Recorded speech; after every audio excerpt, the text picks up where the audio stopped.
తదనంతర పరిస్థితులు, ఆర్థిక పరమైనటువంటి పరిస్థితులు నేపథ్యం. కాబట్టి ఈ ఆర్థిక కోణం కూడా ఖచ్చితంగా ఎవరైనా చూసుకోవాల్సినటువంటి పరిస్థితి ఉంది, ఏ పార్టీ అయినా సరే. ఏదో అలా అని చెప్పేసి నా పార్టీలో ఒక కల్చర్ ఉంది. ఏదైతే ఒక మాణిక్యాలరావు గారిని నేను ఎగ్జాంపుల్ చూపిస్తాను, స్వర్గీయ.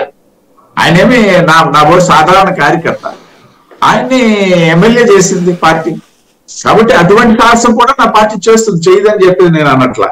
రెండోదండి, మా మీద ఏదైతే ఇవాళ కలిసి వెళ్తామన్న తర్వాత మా మీద ఉన్నటువంటి ఒక అభాండం, ఏదైతే వైసీపీ ప్రభుత్వము, రాష్ట్ర ప్రభుత్వము, కేంద్రంలో ఉన్నటువంటి భారతీయ జనతా పార్టీ ప్రభుత్వాల మధ్య ఉన్నటువంటి ఏదైతే సహకారం ఉందో, సత్సంబంధాలు ఉన్నాయో, అవి మా పార్టీల మధ్య అంటగట్టేటటువంటి పరిస్థితి వాళ్ళు బయటపడింది. పార్టీల మధ్య మాకేమీ లేదు, మేము డైరెక్ట్ గా ప్రభుత్వాన్ని విమర్శిస్తున్నాం. అది ప్రతిపక్షం చేయాల్సిన పని, అది చేసే పని అది. కానీ మా మీద ఒక అభాండం ఉండేదన్నమాట, మేము ఏదో వైసీపీకి సహకరించి చేస్తున్నాం అని చెప్పి దాన్ని ఎస్టాబ్లిష్ చేసిన తెలుగుదేశం పార్టీయే. కాబట్టి ఇవాళ అటువంటి అభండాల నుండి భారతీయ జనతా పార్టీ ఈ సందర్భంగా ఒకటి బయటపడుతున్నాం. కాబట్టి ఇటైతే మాత్రం నేను చెప్పగలను, ఇవాళ కలిసి వెళ్ళడం అనేది జరిగినప్పుడు అది ఎన్ని సీట్లు అనేది కాసేపట్లోనో రేపో మాపో డిసైడ్ అవుతుంది.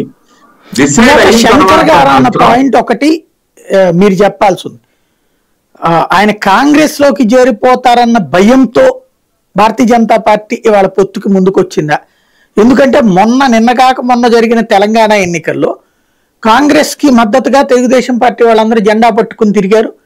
ఈవెన్ నిన్న చంద్రబాబు గారు వెళ్ళేటప్పుడు కూడా రేవంత్ రెడ్డితో కూర్చుని బేగంపేట ఎయిర్పోర్ట్ లో మాట్లాడి 2 గంటల పాటు ఆ తర్వాత వెళ్ళారన్నటువంటిది కూడా ప్రధానంగా వినబడుతున్నటువంటి మాట.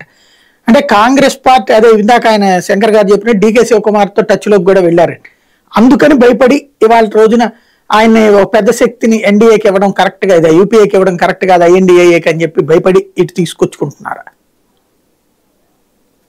సాయి గారు, నేను దానికి సూటిగా సమాధానం చెప్పను. కానీ ఆయనకి కలవడానికే కొన్ని నెలలు వెయిట్ చేయాల్సి వచ్చింది. ఫిబ్రవరి 7 వెళ్ళారు. ఫిబ్రవరి 7 తర్వాత మళ్ళీ నేను 1 మంత్ వెయిట్ చేయాల్సి వచ్చింది. దీనికి కారణం ఏంటి అనేసి అంటే, చాలా మంది మాకైతే సరైన సమాచారం లేదు, చాలా మంది అనుకున్నది ఏంటంటే, మీ వాళ్ళు ఆయన ఇండి కూటమికి వెళ్ళిపోతే బాగుందని చెప్పేసి ఇంతవరకు చూస్తున్నారని చెప్పేసి మాట్లాడారు.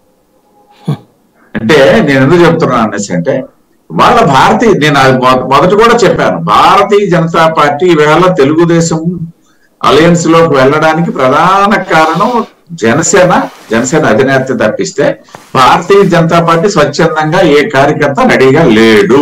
రైట్, మంచి పాయింట్. కాబట్టి ఈ జాప్యానికి కారణం ఏంటని